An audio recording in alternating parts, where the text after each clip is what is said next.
1960-കളിൽ റഷ്യയും അമേരിക്കയും തമ്മിൽ നടന്നിരുന്ന വലിയ ശാസ്ത്ര മത്സരങ്ങളുടെ ഫലമാണ് മനുഷ്യനെ ചന്ദ്രനിലേക്ക് എത്തിക്കുക എന്ന ഈ ദൗത്യത്തിന് പിന്നിൽ.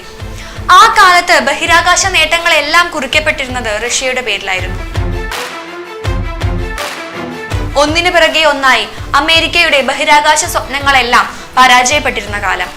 ആ കാലത്താണ് മനുഷ്യനെ ചന്ദ്രനിലിറക്കി വലിയ നേട്ടം അമേരിക്ക ഉണ്ടാക്കിയത്.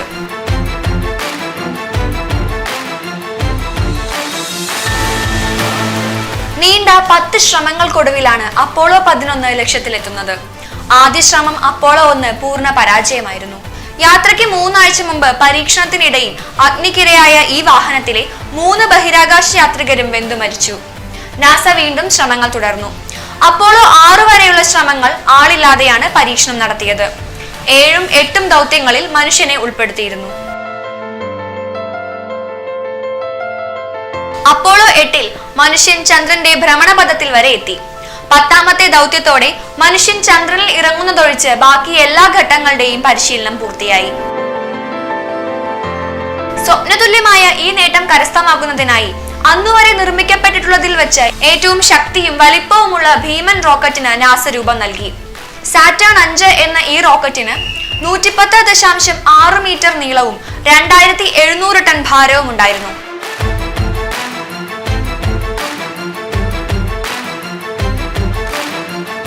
സമ്പൂർണ്ണ ചാന്ദ്രയാത്ര എന്ന നിലയിൽ അപ്പോളോ 11 ദൗത്യം പുറപ്പെട്ടത് 1969 ജൂലൈ 16 രാവിലെയാണ്.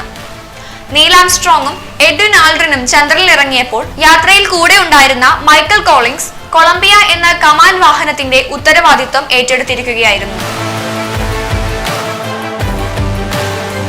ആംസ്ട്രോങ്ങും ആൽഡ്രിനും ചന്ദ്രനിൽ നിന്നും തിരിച്ചു വരുന്നതുവരെ കോളിൻസ് ചന്ദ്രനു ചുറ്റും കമാൻഡ് മൊഡ്യൂളുമായി കറങ്ങി.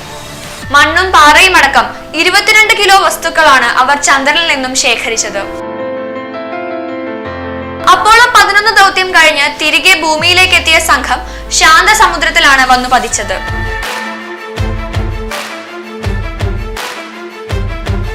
അപ്പോളോ 11 ഒരു തുടക്കം മാത്രമായിരുന്നു. അപ്പോളോ 20 വരെയുള്ള മിഷൻ നാസ പിന്നീട് പ്രഖ്യാപിച്ചു.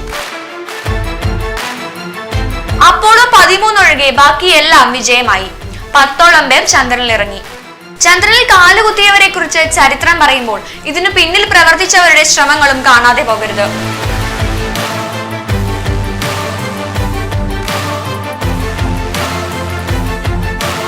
1966 മുതൽ ഏതാണ്ട് 3,50,000 പേരാണ് നേരിട്ടും അല്ലാതെയും ഈ പദ്ധതിയുടെ ഭാഗമായിട്ടുള്ളത്.